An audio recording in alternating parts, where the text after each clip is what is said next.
Well, good evening. We are back to the Spirit's book.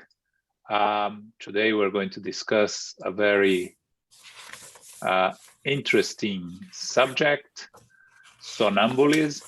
This is book 2, chapter 7. Before we go into somnambulism, just a reminder, we are not talking about sleepwalking, okay?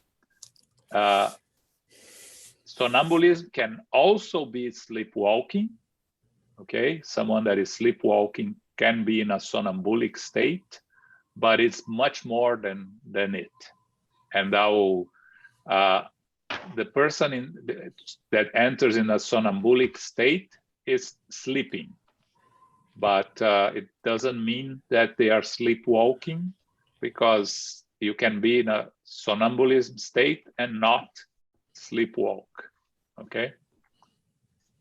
If you look in the English dictionary, you are going to find that they are synonyms, because they don't take into consideration the somnambulism that we are going to discuss much more in deep here, which is the trance state of the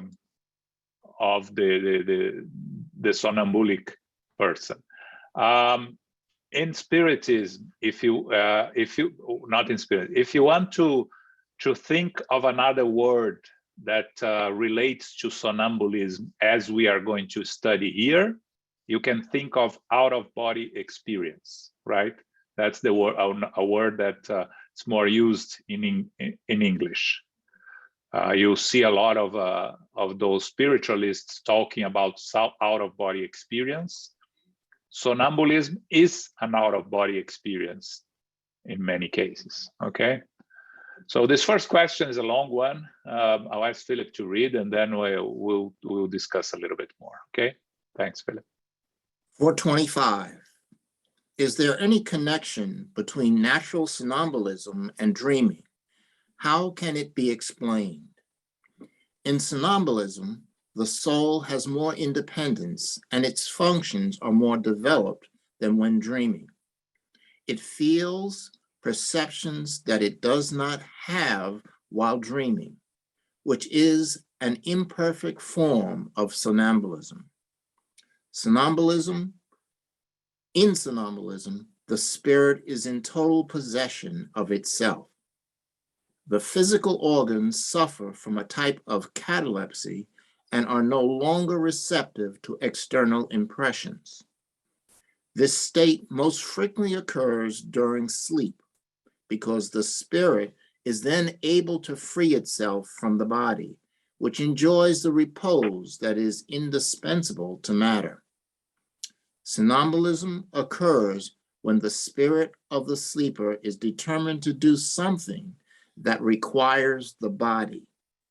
It uses the body in the same way that spirits use a table or any other material object to produce physical manifestations, or a human hand to produce written communications.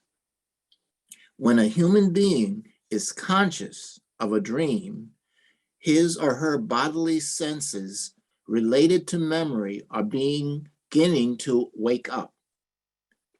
In dreams that we are conscious of, the sensorial organs, including those related to memory, begin to awaken and imperfectly receive the impressions produced by objects or external causes and communicate them to the spirit. The spirit, also in a resting state, only perceives confused and often disconnected sensations, and without any apparent reason, oftentimes further muddled with vague memories of either the present life or previous ones. It is easy to understand why somnambulists do not remember their visions, and why most have no rational meaning. I say most because dreams are sometimes the consequence of a specific memory of events that have occurred in one of your former lives, or even a sort of premonition of the future. Okay, in English, please, right, Paco? Good luck. So let's go step by step here. In somnambulism, again, remember, somnambulic state is a trance state, okay? It's an out-of-body experience. In somnambulism, the soul has more independence and its functions more developed than when dreaming. We discussed dreaming in the past 2-3 weeks and the different types of dreams. But in the somnambulic state, the spirit is more aware of the surroundings, and it's more engaged with the spiritual environment than when you are dreaming, okay? That's the difference here. As they say here, in this somnambulism, the spirit is in total possession of itself. The physical organs, the physical body is in it's in a state of type of catalepsy that we studied last week, meaning it's we cannot receive external impressions. But one thing that he says here, this state most frequently occurs during sleep, which means that doesn't always occurs during sleep, because to a somnambulic state is a state of trance, okay? So when you are experiencing a somnambulic state, you are in a trance. There can be, we study with Elmo, somnambulic mediums that have the ability to communicate, to give communications from the spirits in the spiritual world through their mediumship. The somnambulic itself, it would be, if you want to compare to what we know of the English knowledge of mediumship, we can say that the somnambulic ones are the psychics. What are the psychics? You use your own experience in the spiritual world to bring information, to bring any sort of things that you have found in the spiritual world, and communicate during your sleep.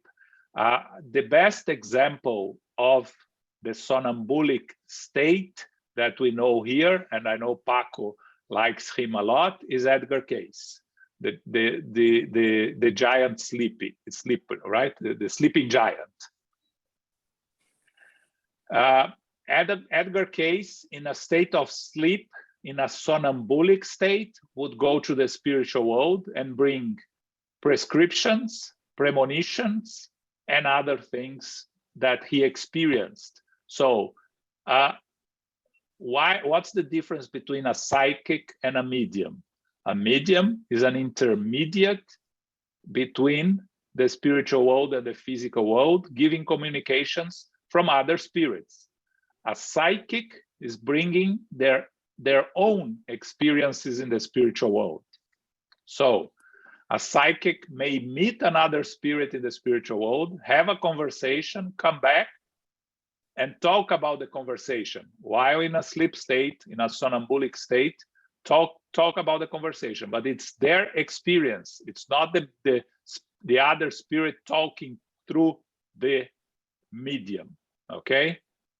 So that, I think that's the easiest way maybe for you to understand the somnambulic state is if you think of that a medium is an intermediary, bringing communications from the spiritual world, psychophony, psychography, other things.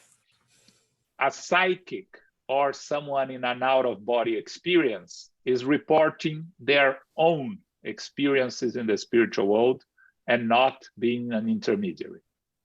Okay, So let me now stop a little bit because it's a lot of information. Questions? Question. I'm going to ask, is this somnambulism or somnambulic state the same thing as what called astral projection? Yes. Oh, Can be okay. also. It's another word that you can use is astral projection. Yes. Kardec used somnambulic state. We don't see it. I looked around. I don't think we see outside Spiritism the use of somnambulism. I think somnambulism is a word for that, for the definition of a psychic or an out-of-body experience, astral projection. I think it's only in Spiritism that is called somnambulism. And at least in English, you have the expression sleepwalking that can differentiate it from the somnambulic state that the person is not walking around. In Portuguese, you don't. It's somnambulism for everything. So it's even more confusing when you're studying Spiritism in Portuguese. Here, at least you can say that, a somnambulic state can include sleepwalking, or may include or may not. Kardec had sessions, and you read that a lot. There is a lot of information in the Spiritist Review about somnambulic mediums, which is a medium goes into the sleep state. A spirit gives a communication through the medium while the medium is sleeping. It's an somnambulic state. It's a medium, okay? Now we're talking about a medium. So it's a lot of information here. So let me open for more questions here. Wow. So go ahead, yes, Paco. Go ahead. So you're telling me that somnambulism could be also a state of trance, but it could be also a medium channel. It could be a medium. Yes. Okay, it could be two. Somnambulic medium. You'll find that in the medium's book. We studied that with Elmo. Yes. Okay. Somnambulic medium. What's the difference between a regular medium, the medium we discuss all the time, and somnambulic medium? A medium is in trance, but it's not sleeping. A somnambulic medium is in a sleep state. Okay. Before you, Danny, Philip had a question.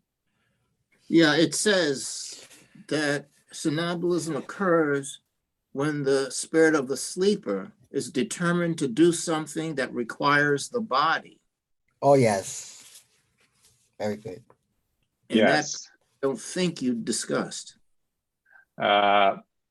Yes. So there you have the sleepwalking, right? The sleepwalking, you walk around using your body. Well, yeah. It also, it's saying also that it uses the body to do things that, like write a note or something. Yes. You can, the medium in a sleep state is going to talk, the somnambulic in a sleep state is going to talk and report their experiences in the spiritual world.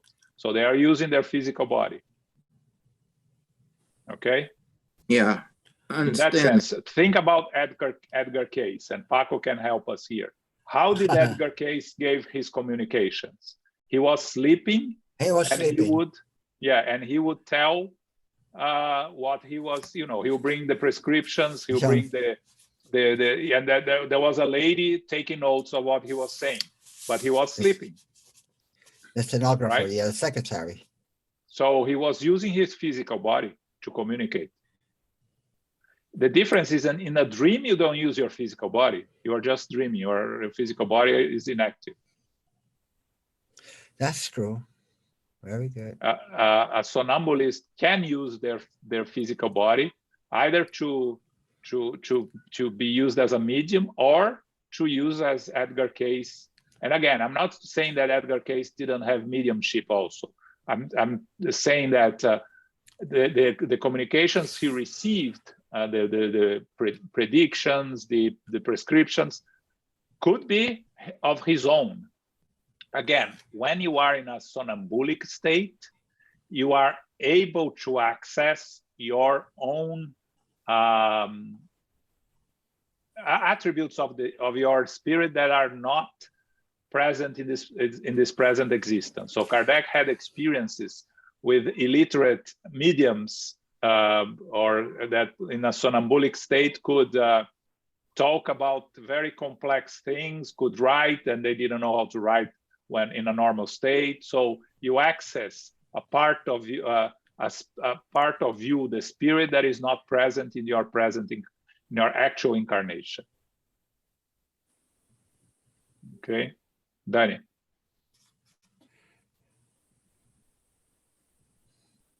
I have several questions or points. So Go. what you were saying is that you can talk to someone in a somnambulic state. Yes.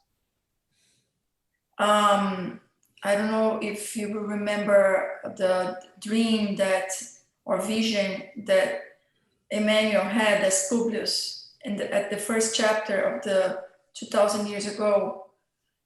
Can it be called somnambulism? Like the description is very much that, but he remembered everything. And here it says you don't remember. I don't remember it well enough to say that if it was a somnambulic experience or a dream. If I remember correctly, it was a dream, but I don't know. The somnambulic, what does it mean is why you don't remember. Your experiences in the spiritual world, you are maybe reporting, maybe talking, you are in a sleep state, maybe talking about it. When you wake up, you don't remember anything. That's why Edgar Cayce did not remember anything, no. Yeah, he didn't believe in reincarnation, in nothing. Everything that he experienced, he didn't remember and he didn't believe. So Emmanuel, when he describes the dream, or he says he debates, like, I don't know if it was a dream or a vision, because he could feel this out of body, like he felt himself out of the body, like in and out, but sort of like in a deep sleep, but conscious of his sleeping moment. And he says also that he can see the past life that he had, like who he was. So he's sort of like, he enters another dimension a little bit. So he's transitioning from the dimension he is now sleeping with his body, and the dimension of his past life, and tribunal decides his future life. So he's sort of like moving around this, as it says here, past and future, like, so it sounds like a lot like this, but he remembered every single thing. Yeah, I think if it was a somnambulic experience, Emmanuel would have said in the book, right? Okay. But I don't fully remember, but Emmanuel, if it was somnambolic, Emmanuel would have said, I think. Do you think he would have said as Publius? Because Publius didn't know. Would he say, like, because he's narrating as Publius as if back then, not in the future retelling. Yeah, my recollection, it sounds more like a dream, like you have. The dreams that you fully remember. You have these dreams, you fully remember the dream. So I think it's more like that, right? Yeah. With the difference that he visited his past life, like the way who he was and what he did. So it's different than a dream, right? Like, yeah. Well, we know, because you can see let's say a movie of your past lives in a dream, right? You can be taken somewhere and be able to see your past, like in a movie. Let's say we use that a lot in the mediumship meetings, right? Telling the spirit to go back to a previous incarnation and see what happened, and they see like it's a movie. So I think that's how Publio Lentulus saw his previous existence. Yeah, that was like that. So here in the first paragraph, it says that dreaming is an imperfect form of somnambulism. Yes, because you are not completely conscious in that sense. You're not completely. Yeah, in a dream state, you separate from your physical body. You go to the spiritual world and you have experiences there, but you are not fully conscious. In a somnambulic state, you are fully conscious, not the physical body, the spirit. Okay? That's the difference. The spirit in a dream is not fully conscious. It can be 70% conscious, 90% conscious, but it's not fully. On a somnambulic state, it's fully conscious. That's what they explain.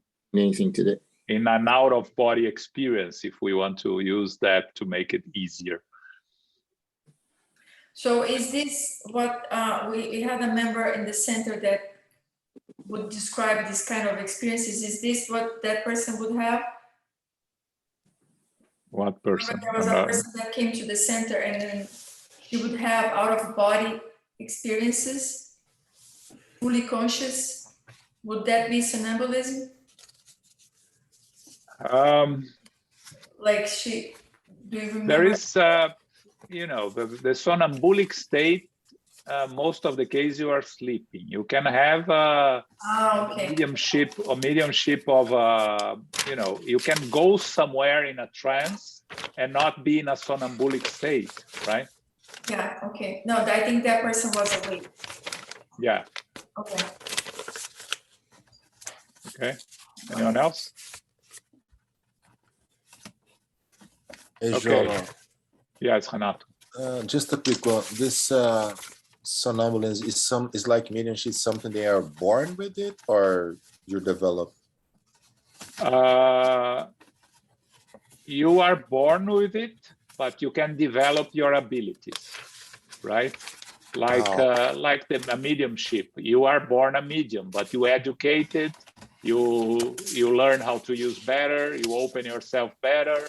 So the same thing with the somnambulic state. You have it or you don't, but if you do, you can develop it. Okay. And is there any use in spiritism from that kind of ability? Well, yes. Edgar Cayce had a lot of use for it, right? It was all he did was to give these communications in a somnambulic state. Kardec used a lot. If you find in the Spiritist Review, a lot of he worked with some somnambulic mediums and some somnambulics, not mediums,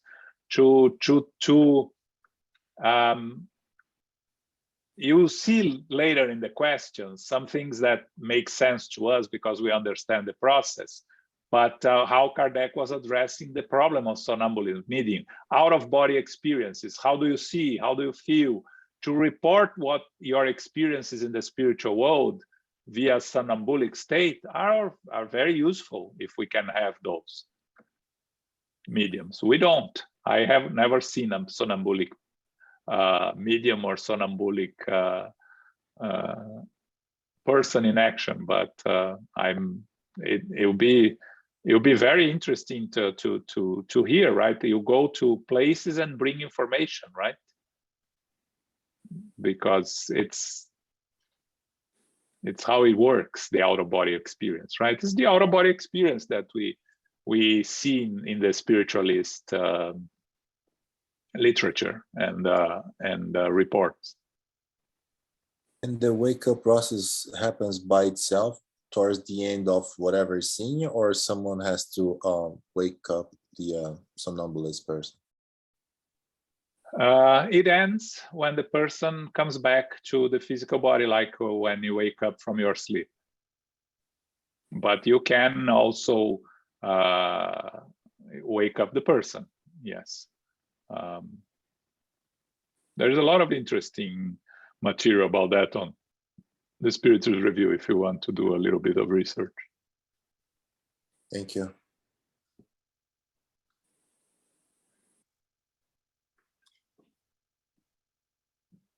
$426. Yep. Is there any connection between magnetic and natural somnambulism? They are the same thing, only one is artificially induced. Okay, so magnetic somnambulism is like hypnotism, right? Is induced, artificially induced. Person enters into the somnambulism induced by words, by things like that. Again, there is not much more information on this that I could find, but it's more or less obvious if you think of hypnotism, right? So a person can enter into a natural state of somnambulism or can be induced into a somnambulism by others. Okay. 427. Yeah. What is the nature of the agent called magnetic fluid? It is the vital fluid which may be described as animalized electricity. It is a modification of the universal fluid. So this magnetic induced somnambulism, what is this fluid? It's the vital fluid. Not much more to say there also. We know about the vital fluid, and this is how, when you are giving the passes, the ones that are able to use some magnetic fluids, the fluids that themselves have, it's these are the vital fluid. This is the magnetic fluid. That's why, Jussara's book, for instance, is Practical Guide for Spiritual Magnetic Healing, right? That's magnetic fluid. Okay. João, can you fit the regression on those somnambulists? The past life regression? Yeah. No, That's I a don't good think question. so. Yeah, no? I don't think so. I think it's different. Yeah, It is- I haven't read it's a anything different about it. mechanism. Yeah, That's a no? For me, yes. It's a different, yeah, it's a different process. I also think it's a different process. I don't know. I don't see any. I haven't read anything relating one to another.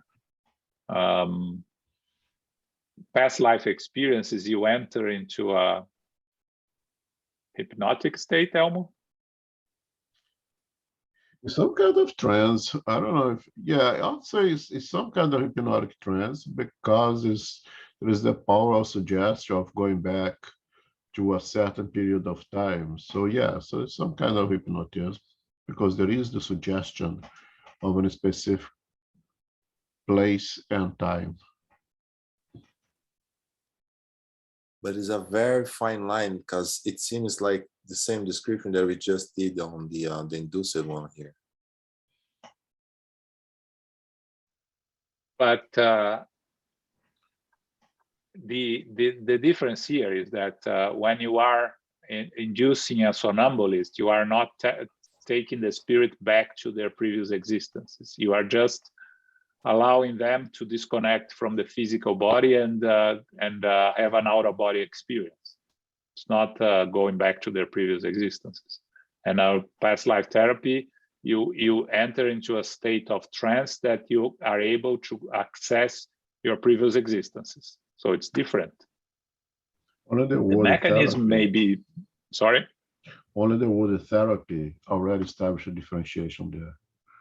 It's a therapy. It is different. Usually, in the book Domains of Mediumship, you have the medium Raul Castro. He's a somnambulic. But because of his lack of discipline, they have to be very careful with him because when he is in a somnambulic state, they have two spirits has to be accompanying him, taking care of him, or he may never even return or get lost in the spiritual world. So in somnambulism, especially in the mediums, you don't go in with the objective of retrieve you on the past. You very often go and witness what's happening at the present in the spiritual world. So how Castro was able to go into the spiritual world and see one of the ex-members or still members of the group who is now discarnate, and they have a conversation. He's able to relate that conversation using his physical body. The biggest differentiation here is that while in the somnambulic state, the body will not receive external impulses. So the body can be used by the spirit to speak, to whatever it wishes to do, but it's not going to receive external impulses. Like if in a dream, you just touch someone wakes up right away. In a somnambulic state, it's not going to happen. It's not receiving external impulses. So what you're saying is the body will not respond to external impulses. Yeah, that's what the spirit says over there, right? You are in a kind of a catalytic state. Right. Cataleptic state. Catalytic state, yes. That's what the spirits are telling us there, right?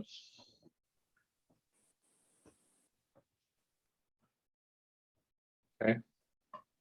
Thank you. Right. Read the next two, Philip, please, for 28, 29. Okay. What is the cause of somnambulistic clairvoyance? We have told you that is the soul that sees. How can the somnambulist see through dense bodies? Bodies are only dense to your rudimentary senses and organs. We have told you that matter is not an obstacle of the spirit, of a spirit, since it can freely pass through it. Somnambulists often tell you that they see through their forehead, knee, and so on. And because you are bound to matter, you do not understand that they can see without their receptor organs. However, when your ideas influence them, they may be fooled into believing that they actually need those organs. If left to their own devices, they would understand that they see through every part of their bodies, or rather that their vision is completely separate from the body. Okay, so here we're talking, we know this concept, right? When you are out of your physical body, your perispirit is the soul that sees. You don't need the physical body. So the clairvoyance of a somnambulist is they're seeing through their perispirit, okay? So how can they see through dense bodies? Because a spirit can see beyond matter, right? So how did Edgar Cayce give prescriptions for those sick? Because he could see the disease beyond the physical body, and then he could write the prescriptions or dictate the prescriptions to treat the illness, right? So the spirit can see through the physical body.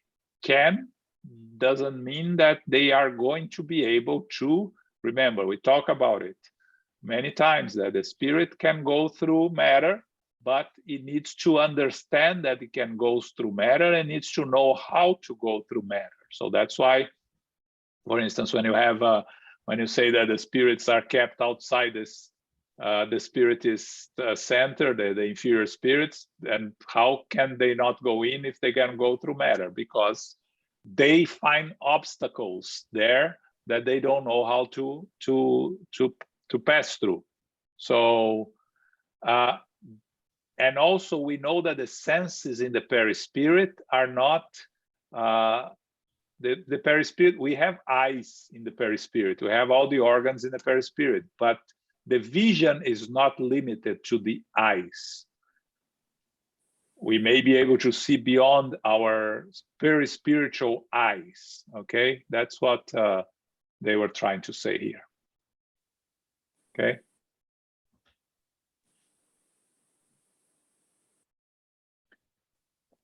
All right. 430. Yeah. Since the clairvoyance of somnambulists is derived from their soul or spirit, why do they not see everything, and why do they so often make mistakes? First, low-ranking spirits do not see and understand everything because they still share your flaws and prejudices. Second, as long as they remain attached to matter to any degree, they cannot fully enjoy their spiritual faculties. God has given the faculty of clairvoyance to humankind for a serious and useful purpose, not to learn things that human beings are not permitted to know. This is why somnambulists do not know everything. Okay. Here is important to understand our concept of evolutionary level, right? So we can only report according to our limitations of understanding and ability to understand and communicate what we have seen according to our limitations. So I mentioned before that when a somnambulic goes to the spiritual world, he can recover some of his abilities as a spirit that are not available to the actual incarnation as a physical body, but still they are what the spirit has. The spirit is not going to get more than it has. So the spirit is limited by their eternal evolutionary level, in the eternal aspect, meaning everything that you have, you can access in the spiritual world in a somnambulic state, but you cannot get more of what you have. What you don't have, you cannot get. So you are constrained by your own evolutionary path. That's what the spirits are trying to explain here. So the clairvoyance is the ability to see what's happening in the spiritual world. Nice. So you send, let's talk about us incarnates. You send two different people to ask them to describe what happened in the corner of a street at a certain period of time. You have the witnesses, right, in trials. Witnesses that saw the same thing have the different explanations of what they saw according to their understanding, according to their interpretation.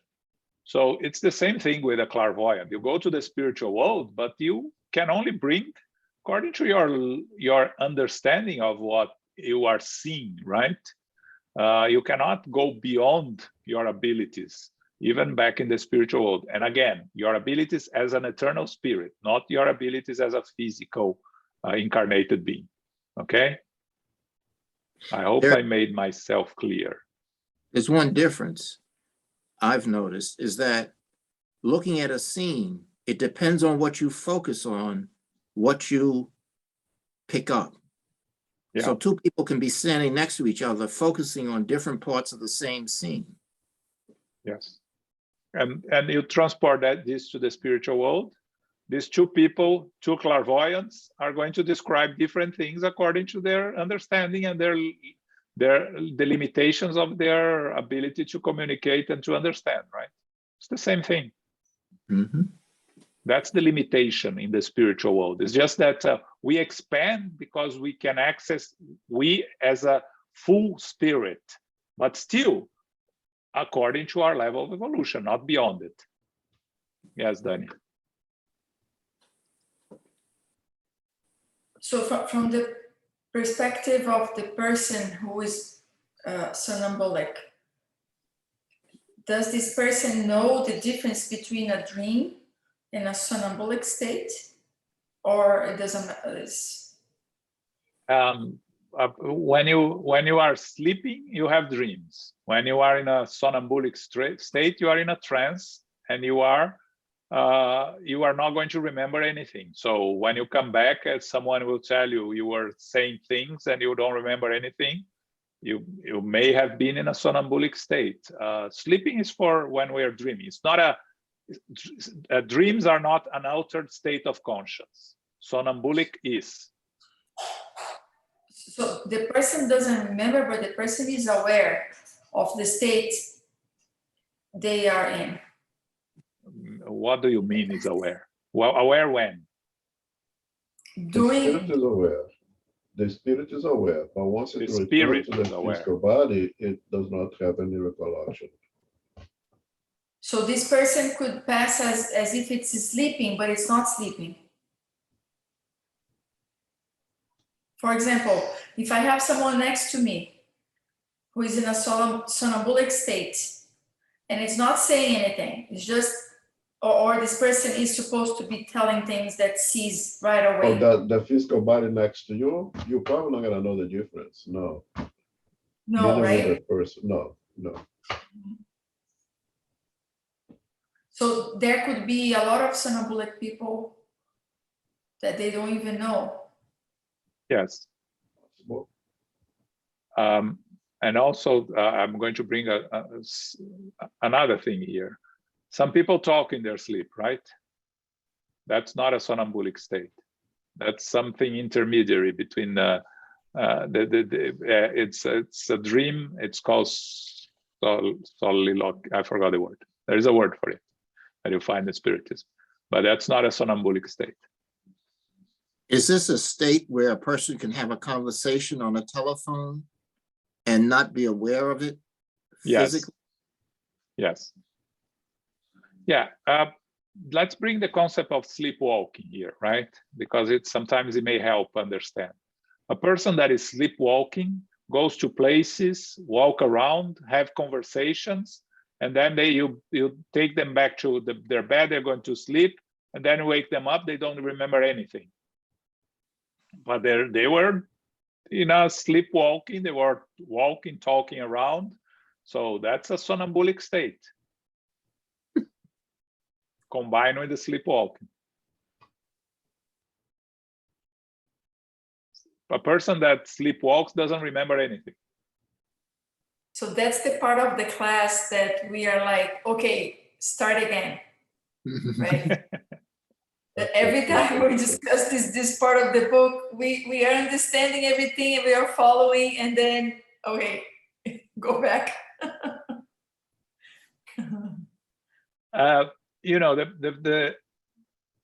The problem here is that the concept of we were raised thinking of somnambulist as sleepwalking, right? And then Spiritism brings a concept that amplifies the notion. So that's why I brought the out-of-body experience terminology to help us understand what is a somnambulic state. It's an out-of-body experience. And again, a sleepwalking state is also an out-of-body experience. You are using the body, but you are not conscious of your body. So you're having an out-of-body experience. So, which is, a dream is not an out-of-body experience, right? A dream is a natural state of sleep. question. Yes. I once was told that I had a conversation with someone at night on the phone that I have no memory of. Is that a symbolic conversation? Probably. Because they if said, you don't remember anything. I don't know, I had a conversation. When the person talked to me the next day, they said I was talking nonsense to them. But you were not making sense. Well, I don't know exactly what I said, but he said he called, I answered the phone, but I wasn't making any sense. Yeah, it can be or it cannot, and maybe yes, maybe no, right? Because you have that intermediate, the people that talk in their sleep, maybe. But I tend to think it's a somnambulic state. Well, the only thing I know is if it happened, I picked up the phone, talked to him, and hung up the phone properly. Yeah, so that tells me Wait a that minute, wait a minute. it's The Sorry, person called you and you pick up the phone, Yep, so that's unlikely to be a somnambulic state. it's likely or unlikely? Unlikely. Unlikely. what it is then, Elmo. Well, because you respond to external stimuli.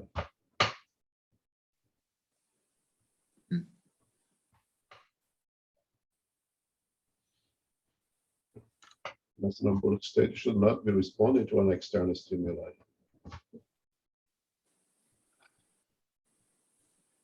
You see, that's another discomplication thing. I mean, if you cannot use the definition of Kardec or to the spirits here, I mean, we're going to contradict ourselves. I think João already contradicted himself 2 or 3 times, and if you keep going, we're going to contradict it many times because it's very hard to differentiate one thing from the other.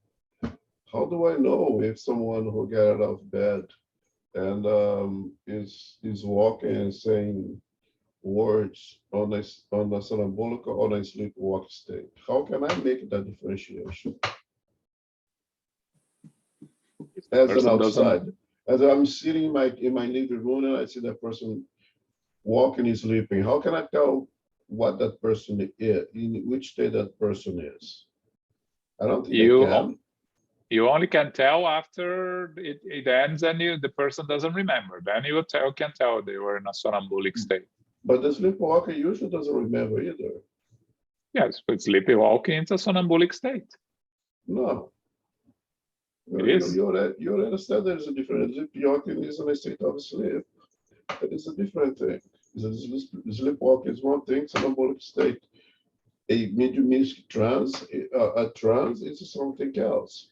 See, we contradict ourselves with this conversation. No, I'm sorry, I didn't say that. What I said is that you can be in a somnambulic state with your physical body not doing anything. And you can be in a somnambulic state sleepwalking. So you're telling me the somnambulism and sleepwalk is the same?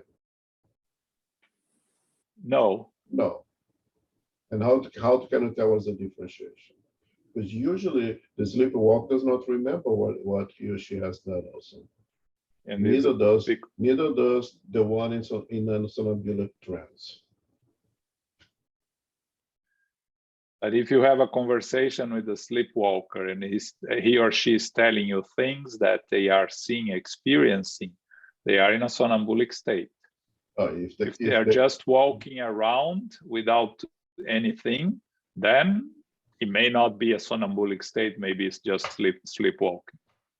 We should not be having a conversation in somnambulic state because they should not be receiving your stimuli. They may say things as they want to say things, but not maintain a dialogue.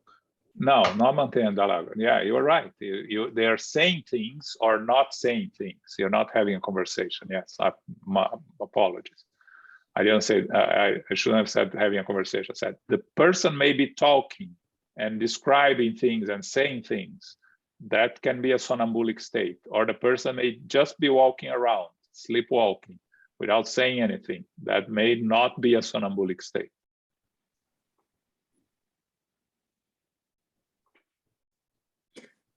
But earlier we read that in the somnambulic state, the body can do physical things like write notes. It can talk. Yeah. It may not. Now, what the differentiation you're making between sleepwalking and somnambulism seems to indicate from Elmo's way of thinking that you can't have a conversation in a somnambulic state, but in a somnambulic state, the spirit can use the body. So why couldn't you can talk? Are you saying, but you can't receive information? Yeah, that's the problem there, right? Because the somnambulic state, you are using your physical body to talk, to write, but your physical body is not susceptible to external stimuli. Now, when you are talking, I have my impression here that you may talk to the spirit, right? And the spirit may answer, but again, I don't know if that's correct or not. But going back to Edgar Cayce, which I think is the best example that we have, he's using his physical body to talk and to write. No, he didn't write, he was talking. He was saying what, he was dictating instructions and things like that using his physical body, his voice. Exactly. But he wasn't reacting to what, I don't remember, I don't think he was reacting to what people told him, right, Paco? No, as I remember, there was a secretary there next to him. He would lay down on the couch. The patient would come in, okay, and then he would go into that trance, into the somnambulistic trance, okay, and he would use his body to relate, to tell the secretary to write down whatever he was saying. But when he came back from the trance, he did not remember a word of what he said. Yeah, but have you read anything about the secretary talking to him during the trance or no? No, the secretary would present the case to him. The secretary would present the case to him, and then he would come back and dictate what the patient had, what the possible treatments and all that. That's why he did it. Okay. I saw the couch, by the way. I went to Virginia Beach. But he like they say, they used the body like they used the turning tables. He was using the body as in the early days, like people used the turning tables. As an instrument of communicating. It was an instrument, but he was there himself. He was not also coming from talking to from an intermediary for someone else. He was there himself. Yeah. But when he came to physicality, he did not remember anything. And besides, those were medical technology. He was a photographer. He didn't know anything about medicine. Mm-hmm. Yeah. Yeah, I know it's confusing, and we don't have all the, unfortunately, don't have all the answers. But the sleepwalker can receive external stimuli. The sleepwalker can be redirected back to bed. The sleepwalker can actually answer in a sleep. You can actually ask, "Where are you going?" They'll tell you where they want to go. And then the system will just follow me. They can redirect them to back. The sleeping walker, the somnambulist could not. But I want to bring this to, I don't know, this is probably, isn't sleepwalking a sleeping disorder? Yes. And somnambulism is not a sleeping disorder. Right.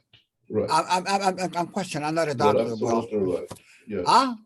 It can it can be considered a disorder if it's frequent, if it's causing personal, social, or occupational disability, then you can consider it to be a disorder, right? But if you, especially children, they will have an episode of one or another sleepwalking, they're not going to live with pathological. They grow over it. I had a sister that she had frequent sleepwalking, but then it could actually redirect her to bed. And should go to bed and had sleep, and in the morning, no absolute zero recollection of everything. But she would follow the command, say, "No, let's go back to bed." Put her in bed, cover her up, and she continued to sleep like nothing ever happened. That's a big differentiation what they did there. But again, this is a very difficult topic. But And by the way, we will contradict ourselves because these things are so tangled up together, and there is not that much information on that topic. Again, the best that we have is in the Man of Leadership, when you read the Raul Castro, and you see Raul Castro in a mediumistic trance. He goes into the state of somnambulic state, and he goes into the spiritual world, guarded by two spirits who has to take care of him, otherwise he'll get lost. And he sees things over there, and he tells what he sees. And when he tells what he sees, he's using his physical body, and the people there in the meeting can hear he's saying the things that he's witnessed, the what he used to say. But we could not tell him, what about this? What about that? No, he wanted to say what they have to say, period.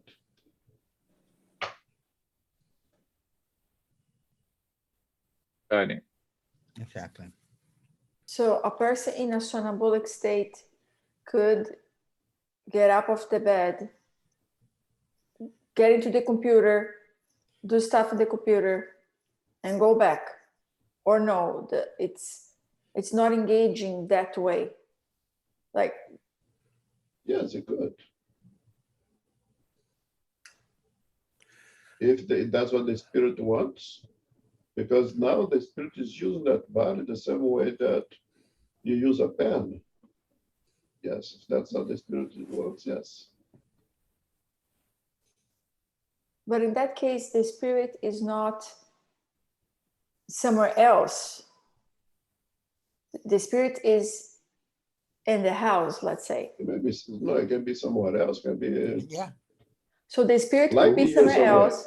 but it's still sending Yeah, pulses to that physical body. We are connected to by the cords, right? The physical body. The spirit is always connected to the physical body. So it could be far away from the physical body, but it has connections to it. So he's telling the body to do that from another place. Yeah, Yes. Which means it's a two-way path. That why is your way? it's a two-way path, because if he's telling you what to do, if you can sit in front of a computer and enter what he wants, you have to see what you're entering. But the spirit can see, that we just study here. The spirit can see, right? Of course. Outside the physical body. Again, let's not separate the physical body to the spirit. The physical body belongs to the spirit. It's making use of it while in a somnambulic state. Exactly. So the physical body is not conscious. The memory is not going to appear after the physical body gets out of the somnambulic state, but it can be used by the spirit because it's his or her physical body. Yeah.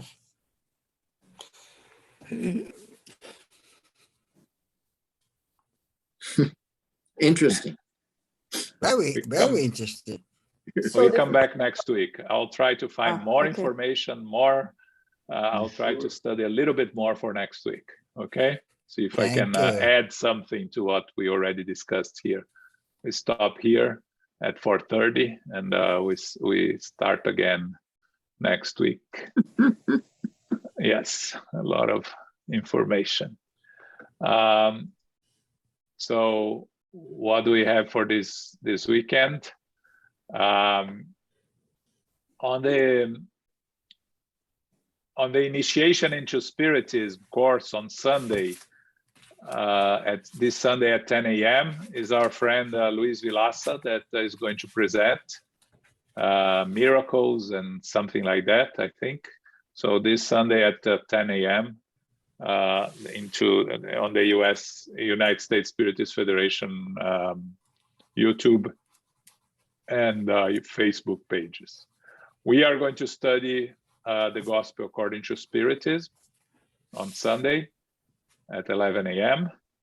And on Saturday, the lecture on the United States Spiritist Federation is our friend from Boston, Flavio Zanetti, is going to talk about Spiritism and its message of liberation this Saturday at 11 a.m.